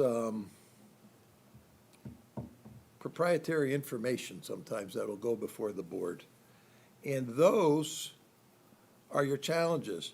But what triggered this with some of the board members is there's been items on the agenda and people will come up to speak at the podium and they'll stand there and say, well, thank you, so-and-so, thank you for talking to me on this topic on Saturday, wherever, about it.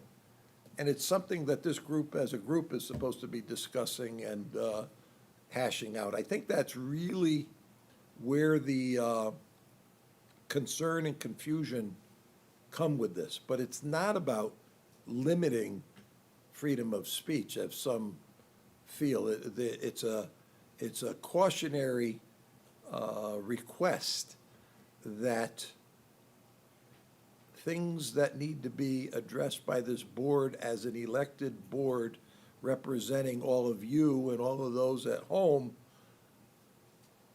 need to consider. That's what this was all about. They're not limiting anybody's freedom of speech. It's just bringing to point of view to sometimes cautious response to topics. So that's it. And there are communities that have things, and there are communities that don't have things. We have legal advice from a whole stable of lawyers if we need them, and I haven't heard them make the comment to limit anybody's freedom of speech. So that is just not what this is about. So if that's where it'll start for tonight, who's first? Table? Yes, Mitchell? So, Jim, I don't disagree with what you just said. Of course you don't. Most of the time we agree. But the implications that we came up with last time was, it seemed, that we wanted to limit responses from board members to the public. And that's where I have some concerns. If somebody comes and says, thank you for talking to me, I don't see anything wrong with that. I also don't see anything wrong with anything that's been done by anybody at this table or the tables before this table, or before that, that have jeopardized anything that this board has done. I'm not aware of anybody revealing anything that would have been an executive session. I'm also not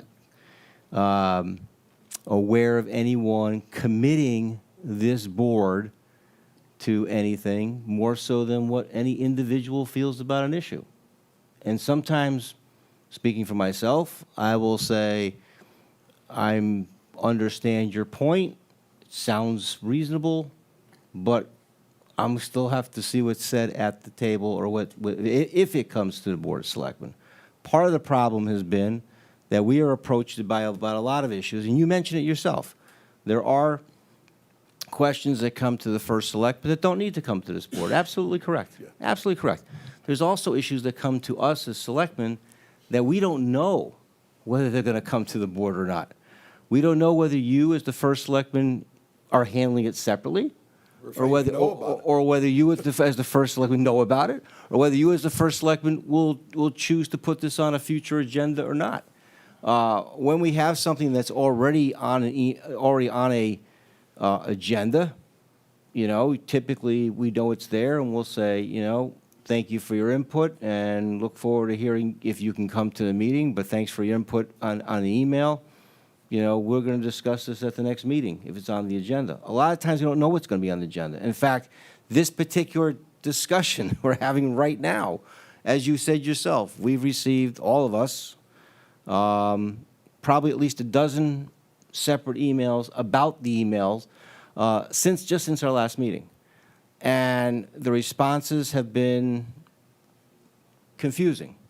I will respond to everybody who emails me, for the most part. Every once in a while we get, as you know, every once in a while we get something that's totally off the wall, and even there's been times you've advised us not to respond to. But I'm not referring to that here. There's a few of those out there Yeah. right now. So, I mean, what we have in front of us, though, I think we're making a big deal out of something that's not there, honestly. I think that we should be allowed, as you even said, if you choose not to respond, that's fine. But let's not limit anybody else's ability to respond, as long as we're not putting the town in jeopardy. I think I mentioned it last time. I believe that Attorney Weaver agreed that, you know, if we do, and we have, receive emails that are addressed to all of us, if there's anything more than just an acknowledgement, even then I even question whether we need to, we probably should not be responding reply all. Because what that gets into is a potential of somebody then responding to the first responder, and then a discussion ends up taking place between us, which, if I'm not mistaken, becomes an illegal meeting, or potentially could be seen as an illegal, could be perceived as an illegal meeting, and that would put us in somewhat jeopardy. But to say that we can't respond, I don't think is correct. To say that we shouldn't respond is an opinion, and, you know, as long as our response is not saying, the board will do this, I don't see anything wrong with me saying, or any of us saying, I agree, I disagree, or I will take it under consideration, whatever the issue is. And sometimes, like you say, the issues don't even get to this board. There's sometimes, look, as chairman of the recycling committee, I get at least a question a week that comes through email that has to do with recycling. I answer them. It goes back to the person. I mean, it's factual information that doesn't affect this board at all, but yet it will help somebody either recycle something or not recycle something, or know what happens when they miss a pickup. Oh, that's the worst, when the weather was bad. Yes, it was. So I'm not sure we maybe we do even need a policy. I think we can just understand what you've just said. I think is reasonable that we can respond. I mean, people may disagree with me, but that's how I feel we are. Let me ask a follow-up question to Mitch's statement, specific to the illegal meetings. So if someone emails the board and then one of us replies all, and then I respond directly to that person, is that considered an illegal meeting, or is that because I didn't reply all? I mean, the initial response to the initial reply all is probably going to be found by a FOIA commission hearing officer as an illegal meeting. So, you know, you having a follow-up conversation. Separate to that? I mean, technically, you don't have everybody there, but you're continuing the conversation, so being, you know, giving you the most conservative advice, I would say you shouldn't, in that scenario where you had the reply all to initiate after that initial email comes in, I mean, right there's the violation, so, you know, fruits of a continuing violation or whatever, I would say you shouldn't do that. So I would avoid the reply all from the get-go. If that answers your question, PJ. All right, so, couple things. Right. Yeah. First, I think it's long overdue, and I think this is something that we could do pretty quickly. I think we should all have orange.gov email addresses. So I know the first email of significance that was sent our way was the Airbnb issue. And I didn't even get that email, and I wouldn't have learned about it if I wasn't volunteering with Mitch at the carnival and overhearing him talk to somebody about it, because it went into my Hotmail spam, and I didn't even see it. And then several other follow-up emails I also never received because it went to my Hotmail. So I think it would benefit us all if we had orange.gov email addresses, and I think that's something that we could do pretty quickly and help us all. The second thing is we continue to have a difference of opinion on how we should proceed with this.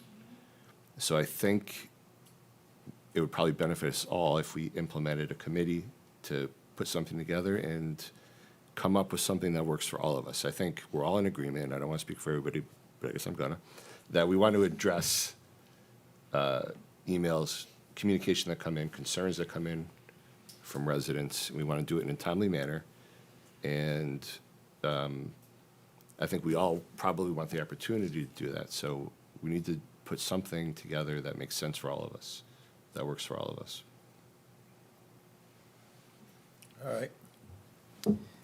Yeah, so I agree in part to both members of this board who just spoke.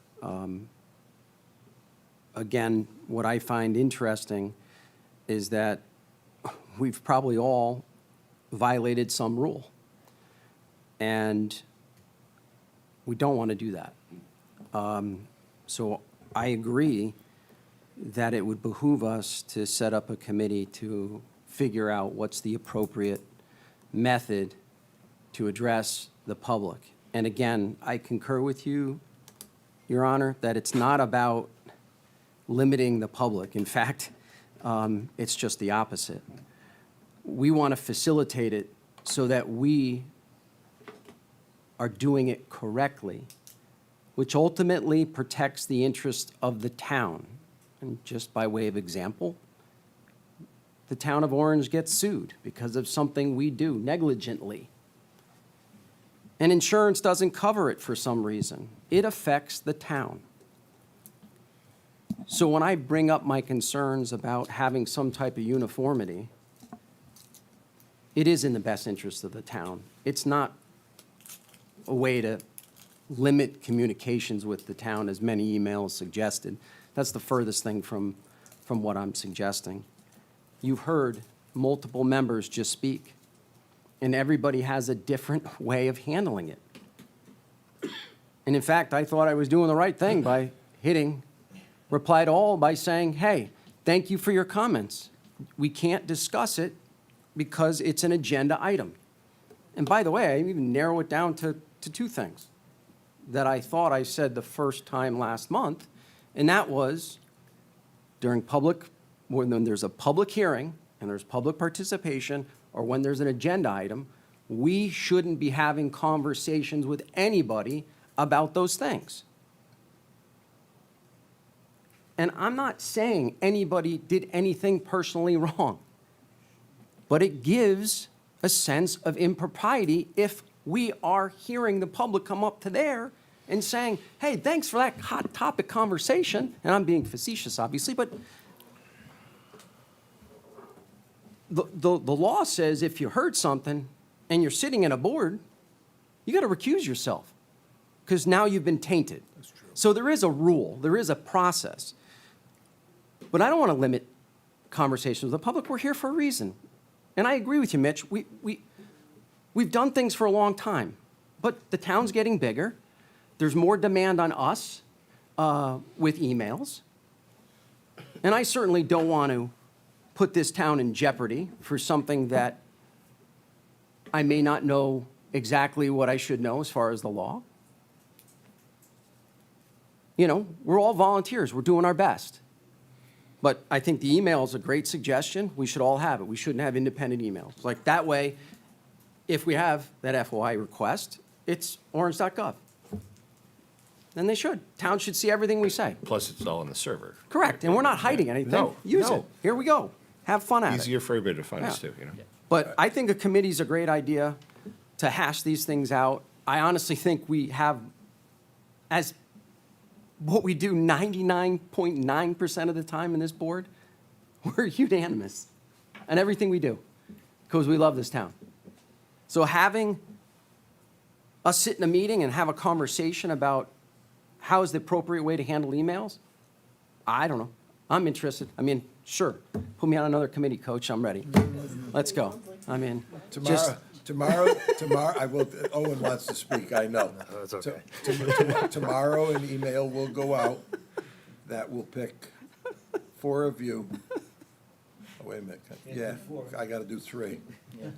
3 of you that will be on a committee to bring something back next month that you will discuss, that you have discussed. And Owen will be at your avail if you need that. You can use my office if you want to have an evening meeting or something, if that works for all of your schedules, and I'll take care of that tomorrow. How's that? and by the way, I was kidding. I don't need to be on the committee. I know you don't. Okay. Attorney Weaver? That's fine. I mean, it's actually a hot topic. The Shipman Law Firm sent out, they do an education blog, and one of their, the blog this month was about board, a Board of Ed member having a Facebook post and whether or not he's speaking on behalf of the board and how he can't speak on behalf of the board in that scenario. It wasn't an actual case, it was a hypothetical, but it's it's a topic that's going around at least, so. Hot for the lawyers. Yeah, that's exactly it. That one was, we saw the distribution on that also. That's one. But, all right, so next month. Jim? Yes, Mitchell. I mean, I guess PJ suggested, and John's jumping in, I mean, I don't necessarily feel we need a committee. We could probably hash it out here, but if you don't feel we can, I just feel that, what I said, I stand by. PJ's suggestion of having orangect.gov emails probably makes some sense. part of it. But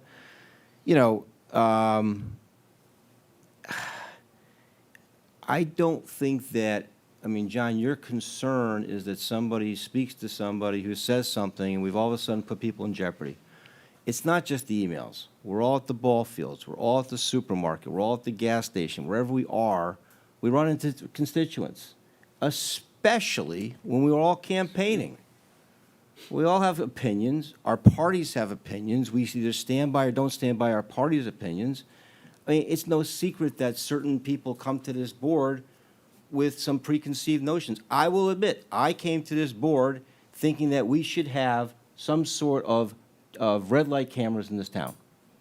Doesn't mean I was going to vote in favor of it till I heard everything that was said. Doesn't mean I was predisposed. But it does mean that as an overall situation, that's something and to say that, well, because Mitch said he was in favor of red light cameras during the campaign, he's tainted somehow, is not appropriate. It really isn't.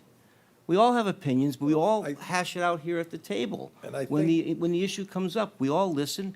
We've all, I can speak for myself, most of us, if not all of us, have changed our opinion at the table sometimes. There's things where I come into this meeting and think I'm going to vote against, I end up voting in favor, or vice versa, after listening to people at the table. I don't think there's anything wrong with saying that, you feel overall about a certain topic, or you encourage that person to come up about that topic, or, it sounds like something that maybe should come before the Board of Selectmen. Let's face it, Jim, no offense here, but the red light cameras were talked about by almost a year before they actually got to this table. There was discussion about them outside of this. And I was very willing to talk to people about that. I didn't know if it was ever going to make it to our agenda. I didn't know if it was only a police decision. Didn't know we were going to be involved. And we found out we were involved. Then we had to get it to the table. Whole nother story. But, you just can't sit on your hands for 6 months and say, I don't know anything, and leave it at that. Or I can't speak about it. we're not under a gag order here. And that's what I'm concerned with, is saying things like, we can't talk about something if it's going to come up before the Board of Selectmen. Of course we can. We can't make a decision, and I certainly am not going to make a decision in any way imply that what I think is going to be with the board's opinion. Every one of us, all 6 of us, have our own individual votes. And you're right, John, most of the time, and the vast most of the time, we are unanimous. At the end of the day, when we hash it out at the table, typically we are unanimous. I think we were tonight, except for Judy messed it up because she was away last month. Well, she had to abstain. Yeah, she did. That doesn't count, that doesn't count against her. So, that's, I think that this is why let a committee of 3 get together and figure out what you feel the right avenue is, and come back next month with what that right avenue is, and we will continue this discussion if need be. Or you may just agree with what was put out and done. I've already said my thought on it, and I think that's probably where it's gonna lie. Yeah, and I think we're all on the same page. We want the constituents to have access to us. We all agree upon that. And we want to respond and reply in a timely fashion, but do not jeopardize our positions or the process or any future decisions we make. So we've all been on other boards, Board of Ed, Board of Finance, zoning. People would reach out to us on items, and we would have a respectful conversation. And I always said, I don't represent the board. These are just my thoughts. Or, thank you for your input. I need to have an open mind at the meeting, so I'm not free to discuss this zoning matter. So we've all experienced it already, and I don't think anyone would say, oh my God, Bill Kraut never got back to me, or Mitch never. We've all done it. We've been responsive to our voters, I think in a legal way, and been mindful of the proper way to do it. So if we need to do a committee, we need Owen's input, be it. just so we know the proper way to do it, not to jeopardize the board or the town. But the goal is to be responsive to our constituents. Always. Okay. Melissa, you wanted to say up front?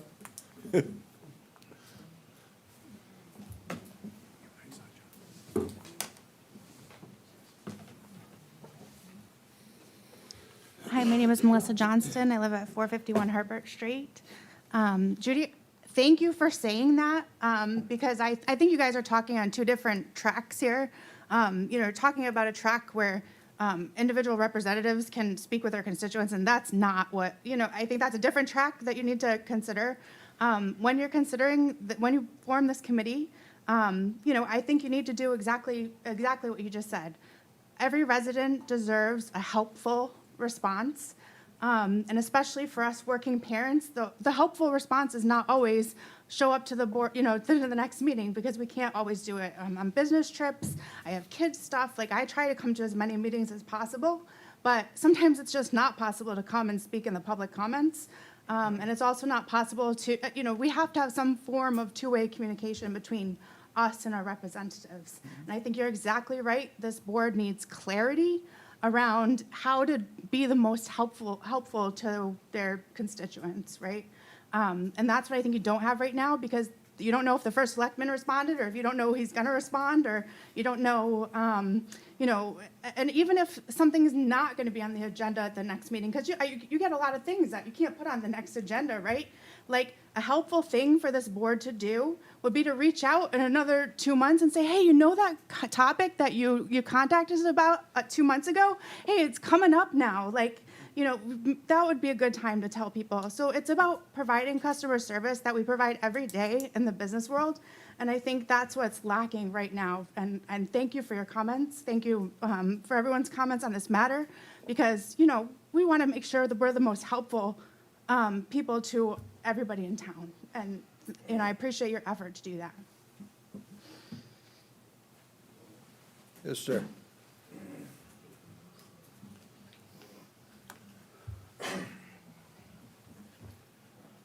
Mike Dolan again, Orange resident. How you guys doing?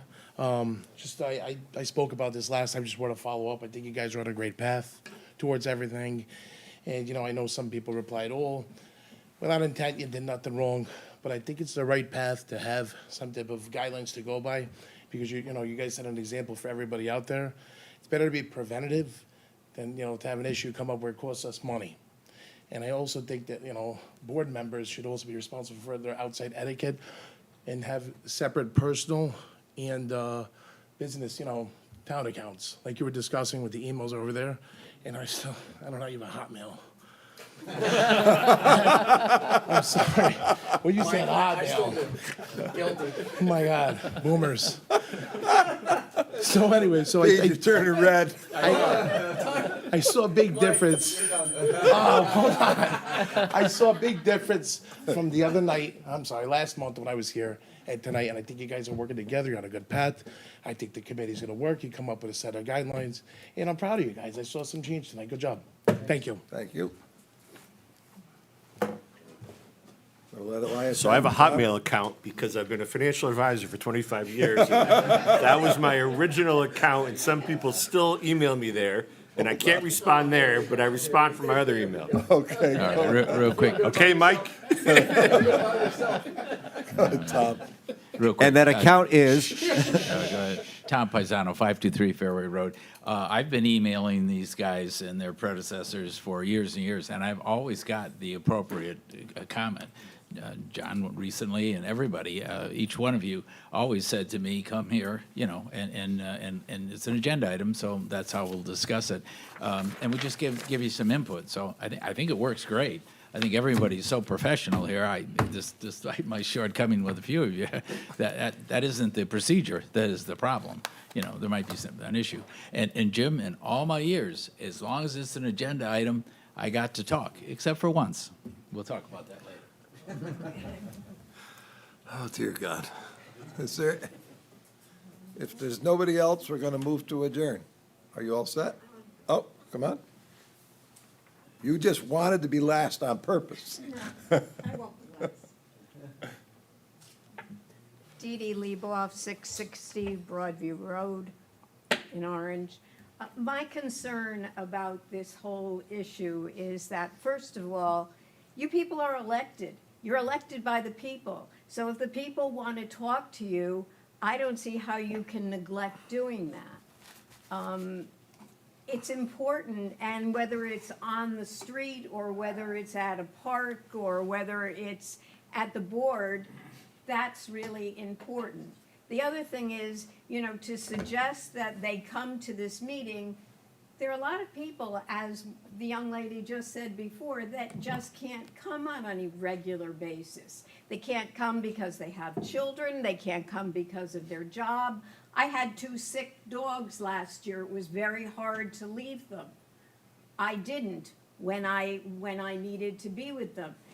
People make decisions, but not responding to them is kind of ridiculous because you are elected by the people to represent them. Thank you. I think they actually meant, though, just to clarify that, it's depending on the topic, is where the question of this whole thing has clouded. It's the topic that is the question. And I understand that. That's all. But I think their availability and not to be condescending about it is very important. It's topic. And I've heard some condescension, and that bothers me. Oh, probably from me. I mean, that's possible. Well, I heard it from John, too. Oh, Oh, wow. Now I'm on your okay. list. Oh, boy. Is there, yes. Doug?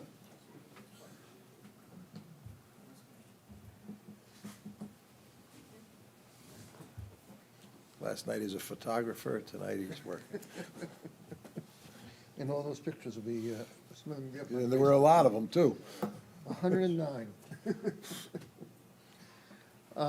Doug Fenichel, 143 Sunrise Hill Circle in Orange. The tone of your discussion tonight was much different than the tone of your discussion last month. Last month, I wasn't able to be here, but I watched it on OGAT and the replays. I even stayed awake for the whole thing. And tonight is much more conciliatory. I think there's some things that concern me that I'd still like to share. Number one, the difference, I know that last month there was some discussion comparing it to Board of Education.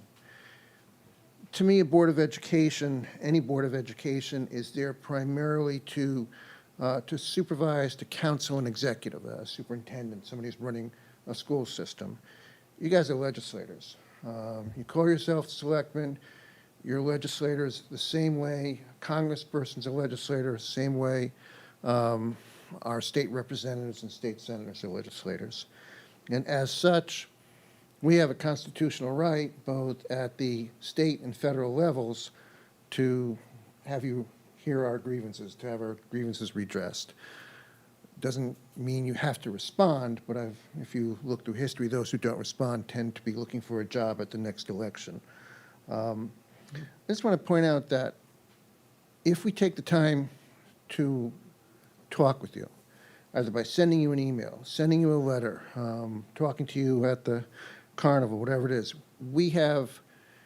I think we have a right to expect a response, an individual response, a response that reflects your point of view, whether we're asking for advice, offering your opinion. I think it's appropriate for you to say, to have rules that say you can't speak for the board. It's logical. And there are rules like that at the federal level. I don't know if it's at the state level. I'll bet there is. Probably. But the suggestion that, and this is how I heard it last month, the suggestion that selectmen can speak with only one voice because that's safe seems kind of an overreach, and it seems kind of a muzzle. And most importantly, it would kind of, it would get in the way of the good free exchange of ideas. And that's when you guys are at your best, when you're listening to ideas, when you're open to new ideas to help you come to the best decision, which is, what you guys usually wind up doing for our town. So for me, I wouldn't be voting for any legislator who doesn't return my emails, return my calls, or talk to me and give me, their point of view as much as they can, and would hear my counsel. So I just wanted to add that. Good. Stay. Yeah, really. There's the Hotmail account going off. You have me.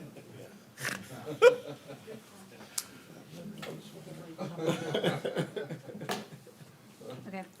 Lauren Gray, 205 Wilson Road. I also appreciate the change of tone this month. I wasn't able to come last month, and I tried to strategically make my appearances because I have 3 small kids at home. And I appreciate, John, you sending me the email saying, thank you for your email, but please come to the Board of Selectmen meeting. But not everybody has that privilege. We should be able to be heard and responded to, whether we're at meetings or not. Especially for those who can't leave their home, who are homebound, who have disabilities, who are sick, who are parents, who work. There's all kinds of different reasons people might not be able to be here every month. So I do think it is important to be able to continue to respond. And yes, I did email over my thoughts, but I did want to share that I would not support any policy that limits communication at all, even though I understand that might be changing. But open and accessible communication, I really hope remains the cornerstone of our government, and you really should not have to appear in person to be heard or for your opinion to be validated. I do try to have conversations because I'd like to vote for people who support what I support, and I'd like to know your opinion on different subjects and different topics that come up. It's important to me to have representatives that reflect what I support as well. And if there are concerns about tone or professionalism, I do understand that based on the emails that I've gotten from the first selectman. So perhaps the board could consider communication guidelines, etiquette training, or even a simple disclaimer noting that the individual email doesn't represent the entire position of the board, but rather than restricting any communication with the constituents you were elected to serve, I encourage you to consider alternatives, and I really hope you preserve openness for all of us. Also, some other things that would really help would be office hours or more centralized updates from the board. Our communications overall could really use an improvement. Thank you. Remember, we did office hours way back when, and then it faded off to 4 or 5 people maybe showing up to come to something. Then it got down to 1 or 2. The first one started out big, and so that's why we discontinued the office hours. We used to do that, and people weren't coming, so we just discontinue it, because there's other things to do in life as well. Is there anything else? Otherwise, I move to adjourn. Motion to adjourn at 9 o'clock.